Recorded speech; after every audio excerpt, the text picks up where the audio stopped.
Hey guys, DB Right here, and today I am continuing with What If Sailor Moon was in Dragon Ball Z?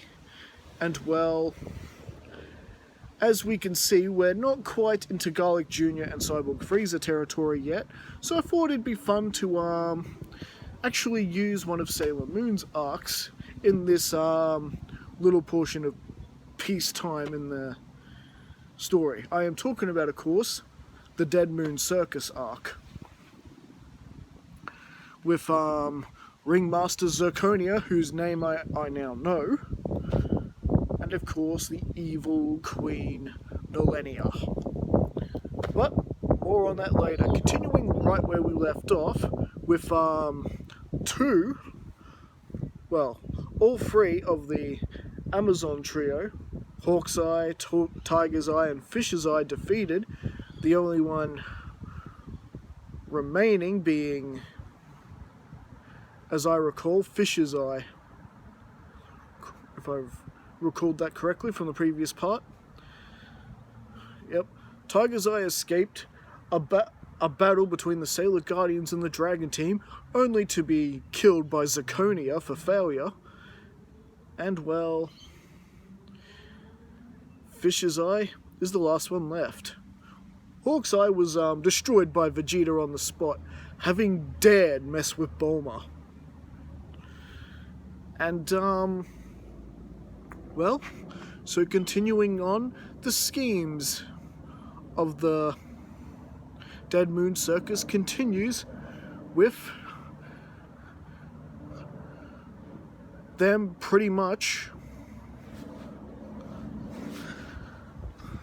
planning on just causing some chaos to try and set a trap for everybody, but this time they're gonna try go at the Sailor Guardians and the Dragon Team one-on-one. Take them out one by one, systematically and tactically. And well, with a bit of magic and trickery, they managed to lure Vegeta away, and well, as we know, Vegeta seems to willingly walk into traps because he's the Prince of Saiyans. He can handle anything the enemy throws at him. And well, as he heads into this mist, and well, much like in the original story, Mamoru is beginning to feel weak and weaken because of the changes that the Dead Moon Circus is making on the planet, slowly smothering the world in darkness, and the planet is getting hotter and hotter. So Mamoru is just now beginning to become sick. You know, Mamoru, tuxedo mask. And meanwhile, Vegeta's walking right into a Amazon trap, and well, Vegeta, as he walks into this mysterious mist, he is basically walked into this illusion that has Vegeta believe that he's still in the past, that his father, the Saiyan race, and all that are still alive, and that they're doing their thing, conquering planets. He sees a vision of Raditz and Nappa. "Come on, my prince, join us for our conquering." And Vegeta is buying into this trap, well, hook, line, and sinker. And basically, for right now, the Dead Moon Circus have Vegeta under their control. In fact, he's got the Dead Moon icon symbol on his head.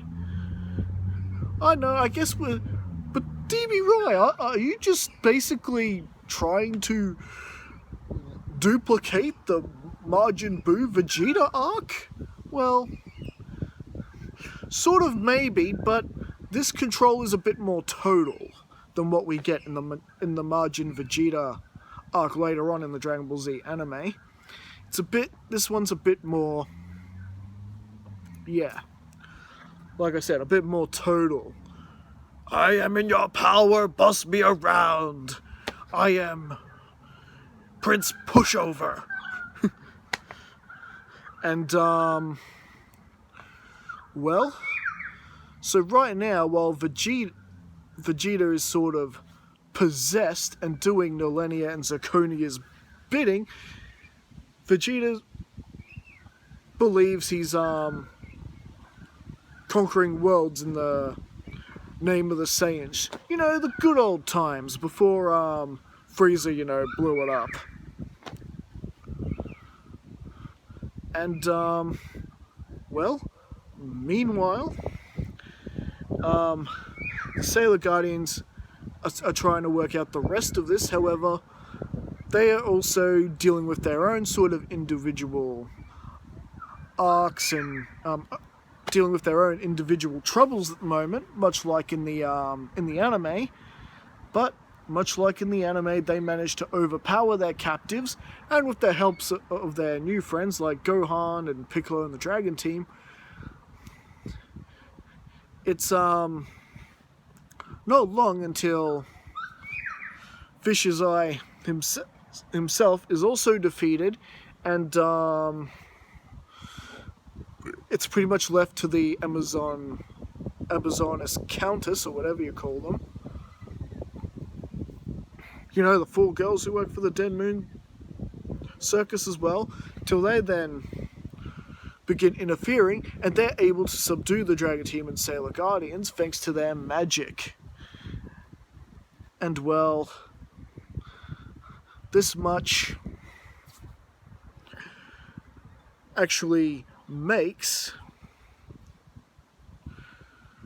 Sailor Uranus, Pluto, Neptune and Saturn having to come to their rescue, and successfully too, I might add, much like they do in the story. And well, with now Goku and Krillin and even Yamcha now appearing on the battlefield, along with Mamoru and Usagi, the darkness begins to overwhelm Usagi and Tuxedo Mask, who become infected by Nehelenia's curse, the very same thing that's been making Mamoru sick this whole time, forcing Pegasus more or less to reveal himself and essentially rescue the future Neo Queen Serenity and King Endymion from being swallowed up completely by darkness and being completely overpowered by Queen Nehelenia. Meanwhile, Gohan, along with Super Sailor Chibi Moon and Saturn, have proceeded to battle with the 4 Amazonas, who managed to escape after Uranus and the other Elder Guardians managed to save everybody. That showdown begins to continue, and Sailor Saturn has pretty much figured out who these 4 really are, and have told them that they've got to, you know, snap out of it. And well, just before they do, Zirconia shows up and traps them in these 4 mystical orbs before they could discover the truth on who they really were. And after that, she pretty much turns Chibiusa and and Saturn into shards of a mirror, like in the anime, except she hasn't realized Gohan is with them too, and he is powering up, and he is full-on attacking Zirconia, getting a few hits on the old witch. Ugh. How could anyone but the Sailor Guardians be this powerful? And you know, Gohan with Piccolo's martial arts, he ain't messing around. Masenko! Ha! Ah! And Zirconia is actually killed on the spot right then and there. And well, meanwhile, future Mamoru and Usagi are told the truth about Pegasus and Elysium, and Sailor Moon's also told what she has to do to stop all this, and so they are now sent back to the surface of the Earth just in time for the final battle. And well, they pretty much go running and charging on inside the tent, where they find Gohan, who has brought them up to speed on what's happened to Chibiusa and the others. So the positive side to this is that Zirconia didn't take them to Nehelenia's realm beyond the mirror. So they don't really have to rescue her, and this forces Nehelenia to actually go to them. And well, it's quite an epic battle, even with the Dragon Team there, along with Goku as well. It's you know, as good as the Dragon Team are, they're just as we know, they are vulnerable to magic, as we see with Vegeta in the whole Majin Buu arc when he falls under Barbady's control.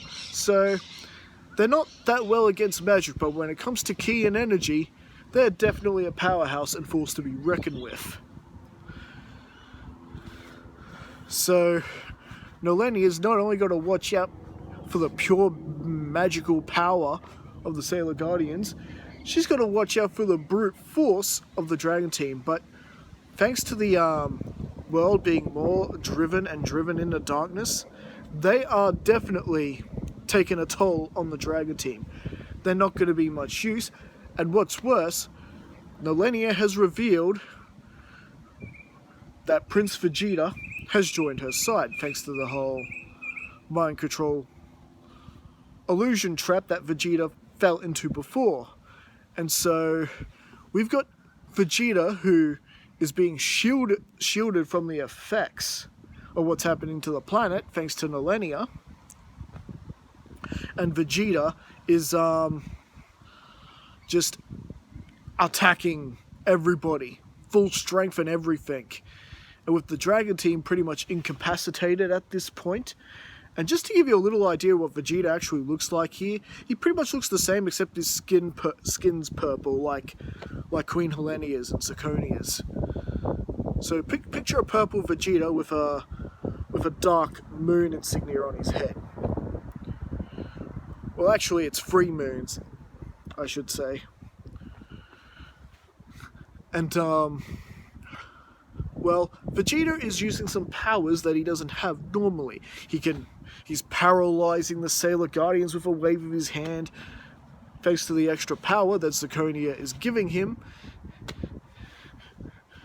Don't worry, we're not going to get Sailor Prince Vegeta, no matter how funny that would be. But it's just a brutally powerful Vegeta.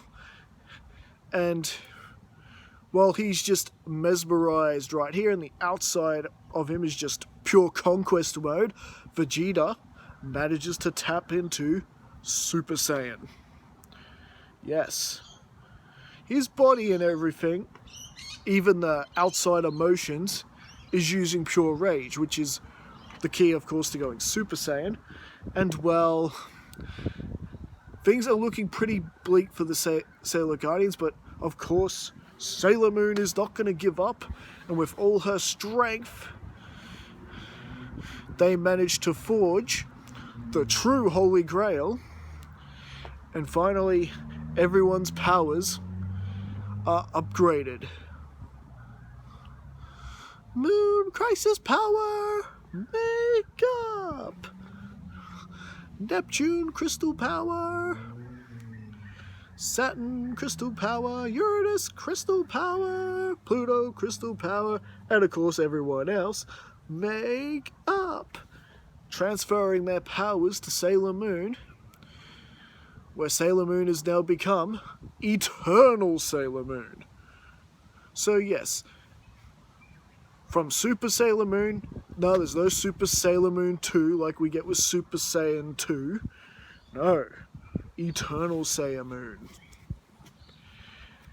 And with the combined energy of everyone there, Sailor Moon is able to wipe out Queen Nehelenia, and fortunately, undoing the hold that it has over Vegeta at the same time, and the battle is won.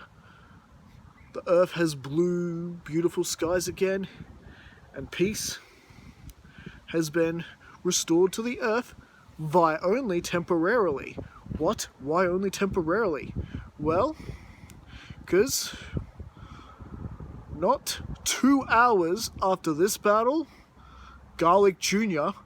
has ascended to the lookout and has taken over it, and intends to unleash his Blackwater Mist to take control of the Earth. And that is where we're going to leave things for right now. So what did you guys think? Did you enjoy this story? How are things going to go for the Dragon Team now? Especially since they've only just had this battle, and now they're about to go straight into another one? All this and more next time as we continue with What If Sailor Moon Was in Dragon Ball Z? Alright, catch yous later. See yous around. Don't forget to leave thoughts in the comments and like and subscribe.